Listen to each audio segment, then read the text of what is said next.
രാജപ്പ എന്ന് വിളിപ്പിച്ചവരെ കൊണ്ട് രാജുവേട്ട എന്ന് വിളിപ്പിച്ച പൃഥ്വിരാജിന്റെ വിജയഗാഥ. ബസ്സിൽ കുറെ പിള്ളേര് രാജപ്പ രാജപ്പ എന്ന് വിളിച്ചോണ്ടിരിക്കണം. ഒന്ന് ചിരിച്ച് എങ്ങനെ വിട്ടത്?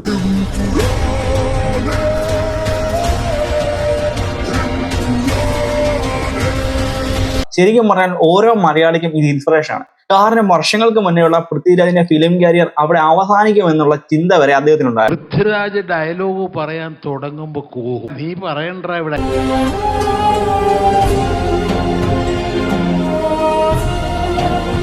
ആ സമയത്ത് പോലും അദ്ദേഹം അദ്ദേഹത്തിന്റെ സ്വപ്നങ്ങളെ കുറിച്ച് പറഞ്ഞപ്പോൾ കൂടുതൽ പേരും അദ്ദേഹത്തെ കളിയാക്കുകയാണ് ചെയ്തത്. ഈ പറഞ്ഞതിൽ ഒന്ന് മാത്രം അങ്ങ് വിട്ടേക്ക്, സംവിധാനം. അത് വിവരമുള്ളവർക്ക് പറഞ്ഞിട്ടുള്ള പണിയാണ്. തന്റെ തുടക്കകാലത്ത് ഒരു സിനിമ സംവിധാനം ചെയ്യണമെന്ന് ഒന്ന് പറഞ്ഞു പോയതിന് അദ്ദേഹം കേൾക്കാത്ത വിമർശനങ്ങളില്ല. എന്നാൽ ഇന്ന് മലയാള സിനിമ കണ്ട ഏറ്റവും വലിയ സിനിമയുടെ സംവിധാനമായി പൃഥ്വിരാജ് മാറിയിരിക്കുന്നു.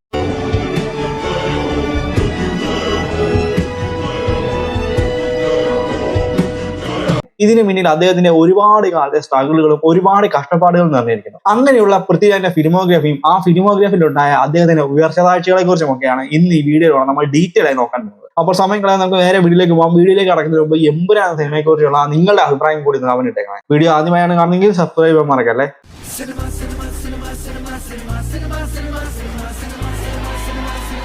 സിനിമ ഫാക്ട്സ് മലയാളം സിനിമയെ കുറിച്ച് എന്തും ചർച്ച ചെയ്യപ്പെടും. 2002 മുതൽ 2008 വരെ ആയിരുന്നു പൃഥ്വിരാജ് കരിയറിൽ ഏറ്റവും സ്ട്രഗിൾ ചെയ്ത ടൈം. 2002 സ്ക്രീൻ ടെസ്റ്റ് വഴി നന്ദനം എന്ന സിനിമയിൽ നായകനായി എത്തി. തുടക്കത്തിലെ തന്നെ ഒരുപാട് വിമർശനങ്ങൾ ഇതേ പൃഥ്വിരാജ് നേടിയിരുന്നു. ഇതേ സമയത്ത് തന്നെ ലോഹിതദാസിനൊപ്പം ചക്രവും, വിനയനൊപ്പം സത്യം, കമലിനൊപ്പം സ്വപ്നക്കൂട്, ഭദ്രൻ എന്ന അന്നത്തെ ബ്രാൻഡ് ഡയറക്ടറിനോടൊപ്പം വെള്ളിത്തിര, ഇങ്ങനെയുള്ള മുൻനിര സംവിധായകർക്കൊപ്പം നിരവധി സിനിമകൾ ചെയ്യാൻ ഇതേ പൃഥ്വിരാജിനെ കൊണ്ടായിരുന്നു. എന്നാൽ ഈ സിനിമകളൊന്നും തന്നെ പൃഥ്വിരാജിനെ ഒരു വലിയ സ്റ്റാർ ആക്കി മാറ്റിയില്ല. ഒരു ചെറിയ യുവതാരം എന്ന നിലയിൽ പൃഥ്വിരാജ് വളർന്നു വരുന്ന ടൈമായിരുന്നു അത്. എന്നാൽ പോലും ചില സിനിമകളിൽ സഹതാര വേഷങ്ങളൊന്നും ചെയ്യാൻ പൃഥ്വിരാജ് മുതിർന്നില്ല. അതുകൊണ്ട് തന്നെ അദ്ദേഹം ഒരു നായക നിരയിൽ തന്നെ നിലനിന്നു.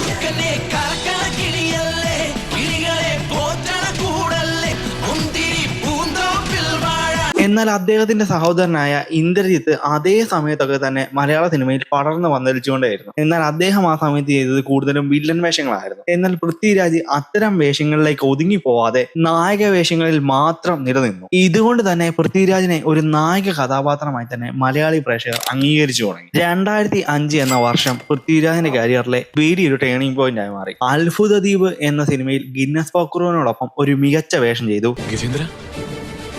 വെറും ഗജേന്ദ്രനല്ല, ജഗജാല കില്ലാടി ഗജേന്ദ്രൻ. ഇതുകൂടാതെ അനന്തഭദ്രം എന്ന സിനിമയിലെ അനന്തൻ എന്ന കഥാപാത്രവും ഏറെ ശ്രദ്ധ നേടിയെടുത്തു.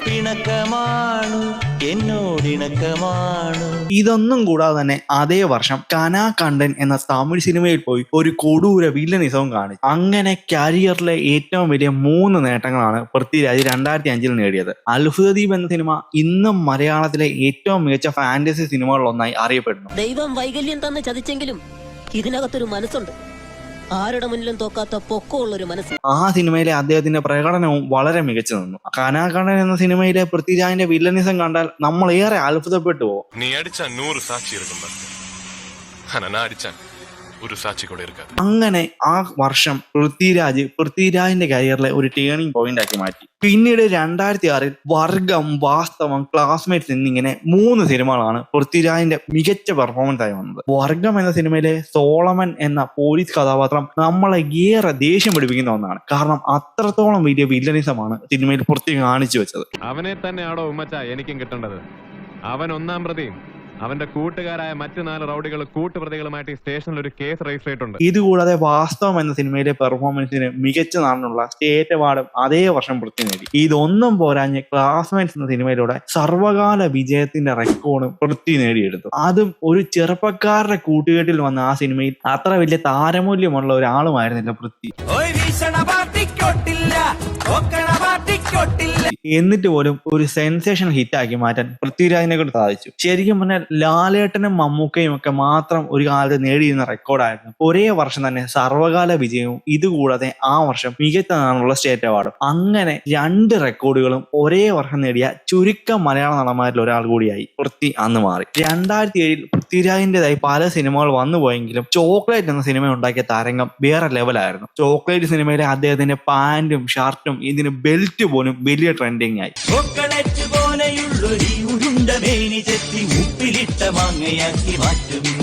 അന്നത്തെ യൂത്ത് ഓഡിയൻസിന്റെ ഇടയിൽ വലിയ രീതിയിൽ ഇമ്പാക്ട് ഉണ്ടാക്കാൻ പൃഥ്വിയെ കൊണ്ട് ചോക്ലേറ്റ് എന്ന സിനിമയിലൂടെ സാധിച്ചു. പിന്നീട് 2008 തലപ്പാവ്, തിരക്കഥ എന്നിങ്ങനെ 2 സിനിമകളിലെ പെർഫോമൻസ് മാത്രം പൃഥ്വിക്ക് നേട്ടമുണ്ടാക്കി കൊടുത്തു. പിന്നീട് 2009 മുതൽ 2012 വരെ പൃഥ്വിയുടെ കരിയർ ഒന്ന് റീസ്റ്റാർട്ട് ചെയ്യുന്ന ടൈമായിരുന്നു. ആ ഒരു കാലഘട്ടത്തിൽ അനാവശ്യമായി ഹെയ്റ്റ് കിട്ടിയിരുന്ന ഒരു താരവും ഇതേപോലെ പൃഥ്വിരാജ് തന്നെയായിരുന്നു. എനിക്കൊന്നും സംവിധാനം കൂടി ചെയ്തു തീർച്ചയായിട്ടും വരുന്നു. ഈ പറഞ്ഞതിൽ ഒന്ന് മാത്രം അങ്ങ് വിട്ടേക്ക്, സംവിധാനം. അത് വിവരമുള്ളവർക്ക് പറഞ്ഞിട്ടുള്ള പണി. പൃഥ്വിരാജിനെ ട്രോളിക്കൊണ്ട് ഒരുപാട് ഹെയ്റ്റ് വീഡിയോസ് ഒക്കെ ആ സമയത്ത് സോഷ്യൽ മീഡിയകളിൽ വളരെ ട്രെൻഡിങ് ആയിരുന്നു. അതായത് ഇത്രത്തോളം ഫേസ്ബുക്കും ഇൻസ്റ്റാഗ്രാമും ഒന്നും ആക്റ്റീവ് അല്ലാത്ത കാലത്ത് പോലും പൃഥ്വിരാജിനെ ആളുകൾ അനാവശ്യമായി ട്രോൾ ചെയ്യുന്നു. പൃഥ്വിരാജ് ഡയലോഗ് പറയുന്നതിന് മുന്നേ ആളുകൾ കൂവുമായിരുന്നെന്ന് സാക്ഷാൽ തിലകൻ ഒരിക്കൽ പറഞ്ഞിട്ടുണ്ട്. പൃഥ്വിരാജ് ഡയലോഗ് പറയാൻ തുടങ്ങുമ്പോ കൂകും. ഇത് ഡയലോഗ് പറയാൻ തുടങ്ങുമ്പോ കൂകിയാൽ നീ പറയണ്ട ഇവിടെ. അതാണ്. ഇത് കൂടാതെ പൃഥ്വിരാജിനെ പബ്ലിക്കായി ആളുകൾ കളിയാക്കിയിരുന്നുവെന്ന് ഒരിക്കൽ ടിനി ടോം പറഞ്ഞിട്ടുണ്ട്. നമ്മൾ ഷൂട്ട് ചെയ്തോണ്ടിരിക്കുമ്പോൾ ബസ്സിൽ കുറെ പിള്ളേർ രാജപ്പ എന്ന് വിളിച്ചോണ്ടിരിക്കണം. അത് ചിരിച്ച് എങ്ങനെ വിട്ടത്, അതായത് ചിരിയിലുണ്ട്. അതാണ് 80% ഫാൻസായി മാറും എന്നുള്ളത് എനിക്ക് അന്ന് മനസ്സിലായി. എന്നാൽ അതിനെയെല്ലാം ത്യജിച്ചുകൊണ്ടാണ് ഇന്ന് പൃഥ്വിരാജ് ഇത്രയും വലിയൊരു വിജയം നേടിയിരിക്കുന്നത്. പുതിയ മുഖം എന്ന സിനിമയായിരുന്നു പൃഥ്വിയുടെ കരിയർ മാറ്റി തുടങ്ങിയ സിനിമ. അതായത് പൃഥ്വി ഒരു ആക്ഷൻ ഹീറോ ആയി അല്ലെങ്കിൽ ഒരു സൂപ്പർ സ്റ്റാർ ആക്കി മാറ്റിയ സിനിമ ഇതേ പുതിയ മുഖം എന്ന സിനിമയായിരുന്നു. ദീപൻ സംവിധാനം ചെയ്ത ഈ സിനിമ യൂത്ത് ഓഡിയൻസിന്റെ ഇടയിൽ വലിയ തരംഗമായി. ഈ സിനിമയിൽ ശരിക്കും പറഞ്ഞാൽ വില്ലനും ഒരേപോലെ തന്നെ സ്കോർ ചെയ്യുന്നുണ്ടെങ്കിൽ പോലും നായകനായ കിച്ചൻ എന്ന കഥാപാത്രം അന്ന് വളരെ ട്രെൻഡിങ് ആയി മാറി. ഇതിനി കളിച്ച നമ്മളിൽ ഒരാളെ ഉണ്ടാവും, അത് നീ ആയിരിക്കില്ല. ശരിക്കും പറഞ്ഞാൽ ഇന്നൊക്കെ ഇറങ്ങുവാണെങ്കിൽ ഒരു വലിയ വിജയമായി ഈ സിനിമ ഇന്ന് മാറിയേനെ. എന്തായാലും അന്നത്തെ കാലത്ത് പൃഥ്വിരാജിനെ ആളുകൾ ഒരു സ്റ്റാർ എന്ന നിലയിൽ അംഗീകരിക്കാൻ ഈ സിനിമ വലിയ പങ്ക് വഹിച്ചു. പിന്നീട് റോബിൻ ഹുഡ്, പോക്കിരി രാജ, അൻവർ എന്നിങ്ങനെയുള്ള സിനിമകളിലൂടെ യൂത്ത് ഓഡിയൻസിന്റെ ഇടയിൽ ഒരു യൂത്ത് സ്റ്റാർ ആയി പൃഥ്വി മാറി. അതായത് അതേസമയം അല്ലു അർജുനും വിജയും സൂര്യയും ഒക്കെ ഇവിടെ തരംഗമുണ്ടാക്കുന്ന കാലത്ത് യൂത്തിന് വേണ്ടി ഒരു യൂത്ത് സ്റ്റാറിന്റെ പിറവിയായിരുന്നു പൃഥ്വി നേടിയെടുത്തത്. എന്നാൽ അതേ വർഷം തന്നെ പരാജയ ചിത്രങ്ങളും പൃഥ്വിക്ക് വന്നിരുന്നു. മുസ്ലിങ്ങൾ മുഴുവൻ തീവ്രവാദികളാണ്. അല്ല, എന്റെ അറിവിലല്ല. ഇതേ വർഷം അതായത് 2010 മണിരത്നത്തിന്റെ രാവണൻ എന്ന സിനിമയിൽ വിക്രമിനോടൊപ്പം ഒരു വില്ലൻ വേഷം ചെയ്യാനും പൃഥ്വിയെ കൊണ്ട് സാധിച്ചു. ശരിക്കും വില്ലൻ വേഷമാണോ നായക വേഷമാണോ എന്ന് അറിയില്ലെങ്കിൽ പോലും പൃഥ്വിരാജിന്റെ കരിയറിലെ വലിയൊരു പെർഫോമൻസ് ആയി ആ സിനിമ മാറി. അതും മണിരത്നത്തിനെ പോലെ സംവിധായകന്റെ ഫ്രെയിമിലൊക്കെ തന്റെ തുടക്കകാലത്ത് വരിക എന്നത് അന്നത്തെ കാലത്തെ യൂത്ത് നടന്മാർക്ക് ചിന്തിക്കാവുന്നതിലും അപ്പുറമായിരുന്നു. പൃഥ്വിയുടെ കഴിവൊന്നുകൊണ്ട് മാത്രമാണ് അന്ന് അങ്ങനെ അദ്ദേഹം കയറി വന്നത്. പിന്നീട് 2011 ഉറുമി, ഇന്ത്യൻ റുപ്പി എന്നീ സിനിമകൾ മാത്രമാണ് പൃഥ്വിക്ക് കേവലം ആശ്വാസം നൽകിയത്. ത്രില്ലർ, അർജുനൻ സാക്ഷി, തേജാബായ് തുടങ്ങി വമ്പൻ പരാജയങ്ങൾ നടന്നുകൊണ്ടിരുന്ന സമയമായിരുന്നു അത്. അതും തേജാബായ് എന്ന സിനിമയുടെ പരാജയമൊക്കെ പൃഥ്വിക്ക് ആ കാലത്ത് ഒരുപാട് പരിഹാസങ്ങൾ നേടിക്കൊടുത്തു.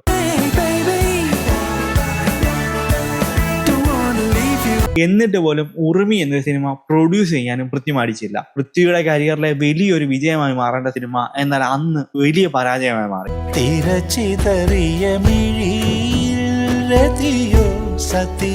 പിന്നീട് ഇന്ത്യൻ റുപ്പി എന്ന സിനിമയിലെ ജയപ്രകാശ് എന്ന ക്യാരക്ടർ ഒരു വിന്റേജ് ലാലേട്ടനെ ഓർമ്മിപ്പിക്കുന്ന രീതിയിലായിരുന്നു. എന്നാൽ ഈ സിനിമയും ബോക്സ് ഓഫീസിലെ വലിയ വിജയമായില്ലെങ്കിലും ഇന്ന് പൃഥ്വിയുടെ കരിയറിലെ മികച്ച പെർഫോമൻസുകളൊന്നായി രേഖപ്പെടും. ജയിലിന്റെ പടി വരെ എത്തി തിരിച്ചു വന്നവനാ ഞാൻ. നിങ്ങൾ എന്നെ രക്ഷപ്പെടുത്തിയത്. പിന്നീട് 2012 പൃഥ്വിയുടെ കരിയറിലെ മികച്ച സിനിമകളിലൊന്നായ അയാളും ഞാനും തമ്മിൽ എന്ന ലാൽജോ സിനിമ റിലീസായി.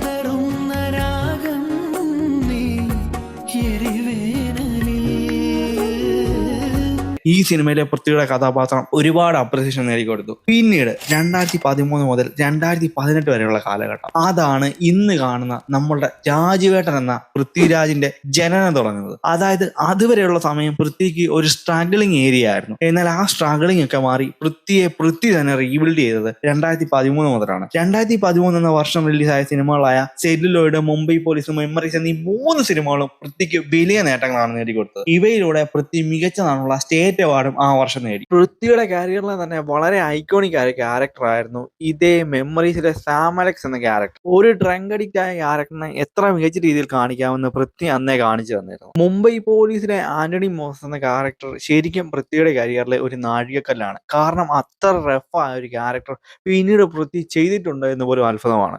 പിന്നീട് 2014 ഹാപ്പി ന്യൂ ഇയർ എന്ന ഷാരൂഖ് ഖാൻ സിനിമയിലേക്കുള്ള ക്ഷണം നിരസിച്ച് അദ്ദേഹം ചെയ്ത കാവ്യ തലൈവൻ എന്ന സിനിമയും ഒരുപാട് പ്രശംസ നേടിയെടുക്കുകയും തമിഴിലെ സ്റ്റേറ്റ് അവാർഡും നേടി. അങ്ങനെ പൃഥ്വിയെ വീണ്ടും ഒന്ന് അണിയിച്ചൊരുക്കുകയായിരുന്നു. പിന്നീട് 2015-16 ടൈമിൽ പൃഥ്വിരാജിന്റെ ഒരുപാട് ഹിറ്റുകൾ വന്നു. ഇവയിൽ മൊയ്തീൻ, അമർ അക്ബർ അന്തോണി, അനാർക്കലി, പാവാട എന്നിങ്ങനെ 4 സിനിമകൾ ഒരേ സമയം തിയേറ്ററിൽ ഓടിയിരുന്നു. അതായത് 4 ബ്ലോക്ക് ബസ്റ്റർ സിനിമകൾ ഒരേ സമയം തിയേറ്ററിൽ ഓടിച്ച നായകൻ എന്നൊരു റെക്കോർഡ് കൂടി ഒരുപക്ഷെ നമുക്ക് പൃഥ്വിക്ക് നൽകുകയേക്കാം. അത്രയും മികച്ച രീതിയിലാണ് പൃഥ്വി ആ സമയത്ത് അദ്ദേഹത്തിന്റെ കരിയർ കൊണ്ടുപോയത്. എന്നിട്ടും പിന്നീട് ഡാർവിന്റെ പരിണാമം, ജെയിംസ് ആൻഡ് ആലീസ് പോലുള്ള ഫ്ലോപ്പുകളൊക്കെ വന്നുവെങ്കിൽ പോലും പൃഥ്വിയുടെ കരിയറിനെ പൃഥ്വി മാറ്റിയെടുക്കാൻ തുടങ്ങിയത് ആ സമയത്തായിരുന്നു. പിന്നീട് 2017 എസ്ര എന്ന സിനിമയിലൂടെ വീണ്ടും അദ്ദേഹം ഒരു വലിയ ബ്ലോക്ക് ബസ്റ്റർ നേടി. പൃഥ്വിയുടെ അതുവരെ ഉണ്ടായിരുന്ന കരിയർ ഹൈപ്പ് സിനിമ കൂടിയായിരുന്നു ഇതേ എസ്ര എന്ന സിനിമ. ഇതിനിടയിൽ മൊയ്തീൻ എന്ന സിനിമയിലൂടെ തന്റെ കരിയറിലെ ആദ്യ 50 കോടി ക്ലബും പൃഥ്വി നേടി. അതുവരെ മലയാള സിനിമയിൽ മോഹൻലാലിനും നിവിൻ പോളിക്കും മാത്രം ഉണ്ടായിരുന്ന 50 കോടി എന്ന റെക്കോർഡാണ് പൃഥ്വി ആ സമയത്ത് നേടിയെടുത്തത്. എന്നാൽ ആ സമയത്തും പൃഥ്വിരാജ് ഒരുപാട് പരീക്ഷണ സിനിമകൾ ചെയ്തിരുന്നു. ടിയാൻ, മൈ സ്റ്റോറി, രണം,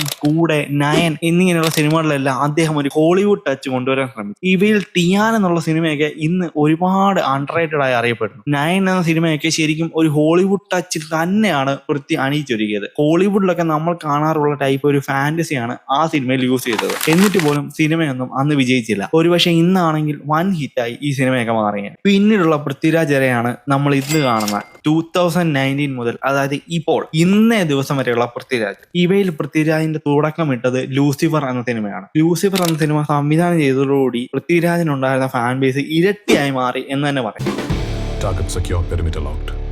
കാരണം ലാലേട്ടൻ ഫാൻസിന്റെ ഇടയിലും പൃഥ്വിരാജിന് ഒരു വലിയ പേരുണ്ടാക്കിയെടുക്കാൻ പൃഥ്വിയെ കൊണ്ട് സാധിച്ചു. പിന്നീട് ഡ്രൈവിംഗ് ലൈസൻസ്, അയ്യപ്പനും കോശി, ഗോൾഡ്, കാപ്പ എന്നിങ്ങനെ ഒരുപാട് സിനിമകൾ വന്നുപോയി. ഇവയിൽ അയ്യപ്പനും കോശിയും ഒക്കെ തെലുങ്ക് ഇൻഡസ്ട്രിയിൽ പോലും വലിയ തരംഗം ഉണ്ടാക്കി മാറ്റി. യൂണിഫോമിൽ നിന്ന് ഇറങ്ങുന്നതിന്റെ അന്നേ ഞാനൊരു കളിക്കുള്ളൂ. ഇന്ന് ഞാൻ യൂണിഫോമിൽ നിന്ന് വൈകിട്ട് ഇറങ്ങാറുണ്ടാ.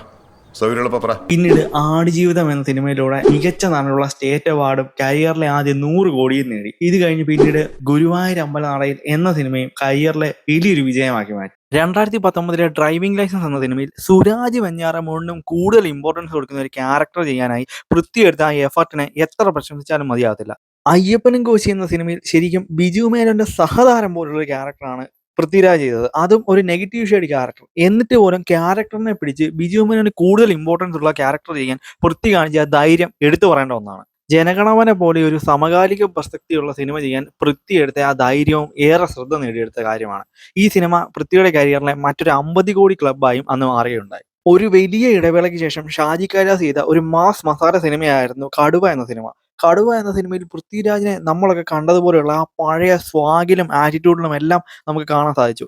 ഈ സിനിമയ്ക്ക് മറ്റൊരു വലിയ പ്രത്യേകത എന്നാൽ പൃഥ്വിയുടെ ആ മാസ് ഹീറോയിസം മാത്രമല്ല, സിനിമയിൽ വിവേക് ഒബ്രോയി വില്ലനായി വന്നത് മറ്റൊരു പ്രത്യേകതയായി മാറി. പൃഥ്വിയുടെ കരിയറിൽ അദ്ദേഹം ഏറ്റവും എഫേർട്ട് ചെയ്ത സിനിമ ആടുജീവിതമാണ്. ഒരുപക്ഷെ അദ്ദേഹം സ്വയം സാക്രിഫൈസ് ചെയ്ത സിനിമ കൂടിയായിരുന്നു ഇത് എന്നും കൂടി നമുക്ക് പറയാം. ഒരു നാഷണൽ അവാർഡ് ഉറപ്പായും അദ്ദേഹം ഡിസർവ് ചെയ്യുന്ന ഒരു സിനിമ കൂടിയാണ് ഇതേ ആടുജീവിതം എന്ന സിനിമ. അങ്ങനെ പൃഥ്വി ഇന്ന് കാണുന്ന പൃഥ്വിരാജായി മാറി. ഇതിനിടയിൽ പിന്നെയും പാൻ ഇന്ത്യൻ സിനിമകളിൽ ഒരുപാട് തവണ പൃഥ്വിരാജ് അഭിനയിച്ചിരുന്നു. സലാർ, ബെഡേമിയാൻ, ചോട്ടേമിയാൻ, ഇനി വരാൻ പോകുന്ന മഹേഷ് ബാബു രാജമൗഴി സിനിമയിലെ പ്രധാന വില്ലൻ വേഷം. അങ്ങനെ പൃഥ്വി വീണ്ടും വീണ്ടും വളർന്നുകൊണ്ടിരിക്കുകയാണ്. ശരിക്കും പറഞ്ഞാൽ സലാറിലൊക്കെ പ്രഭാസിനോടൊപ്പം വെക്കാവുന്ന ഒരു വേഷമായിരുന്നു പൃഥ്വിരാജ് ചെയ്തത്. എനിക്ക് ഉയരുള്ളപ്പോൾ തന്നെ എന്റെ മകൻ വരദരാജ മണ്ണാറെ ദൊറയായി കാണണമെന്നാണ് എന്റെ ആഗ്രഹം. കരിയറിനെ അങ്ങനെ വീണ്ടും വീണ്ടും അദ്ദേഹം തേച്ചു മിനുക്കിക്കൊണ്ടേയിരിക്കുകയാണ്. സിനിമയുടെ മറ്റു മേഖലകളിലേക്ക് പോകുമെന്നാണ് താങ്കൾ സൂചിപ്പിക്കുന്നത്. ഒരു സംശയം, ഈ മാധ്യമത്തിന്റെ ക്രിയേറ്റിവിറ്റിയുടെ ഹൈ പോയിന്റ് എന്ന് പറയുന്നത് സിനിമാ സംവിധാനമാണ്. ആ ഹൈ പോയിന്റിലേക്ക് എത്തിപ്പെടുക എന്നുള്ളത് എൻ്റെ ഒരു വളരെ വലിയ ആഗ്രഹം.